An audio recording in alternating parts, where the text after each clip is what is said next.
আপনারা কি জানেন মহাকুম্ভ মেলা এতটাই দুর্লভ বিষয় যে হয়তো এ মেলা জীবনে একবারই উপভোগ করতে পারবেন, তবে যদি সেটা আপনার ভাগ্যে থাকে তবে। কেন? কারণ পূর্ণ কুম্ভ মেলা পালিত হয় প্রতি 12 বছর অন্তর, আর 12টা পূর্ণ কুম্ভ মেলা কমপ্লিট হওয়ার পর হয় মহাকুম্ভ মেলা, অর্থাৎ 144 বছর পর পর পালিত হয় মহাকুম্ভ মেলা। বুঝতে পারছেন নিশ্চয়ই বিষয়টা ঠিক কতটা দুর্লভ।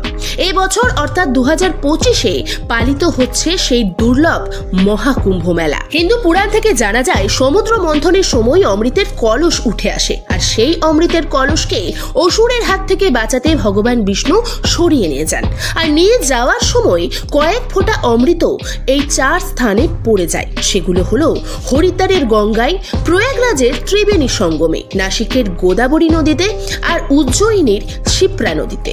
মানা হয় প্রতি 12 বছর অন্তর একটি নির্দিষ্ট সময় এই নদীগুলি অমৃতের রূপ ধারণ করে, আর তাই এই 4টি নদীর তীরবর্তী স্থানে পালিত হয় কুম্ভ মেলা। এই মহাকুম্ভ মেলায় যাওয়া তো আমার ভাগ্যে নেই, আর যদি আপনাদের থাকে তাহলে দেরি করবেন না, কারণ বুঝতে নিশ্চয়ই পেরেছেন এই সুযোগ কিন্তু বারবার আসে না। আজকের এই তথ্য ভালো লাগলে একটি লাইক, চ্যানেলে নতুন এলে দয়া করে একটা সাবস্ক্রাইব। Thank you.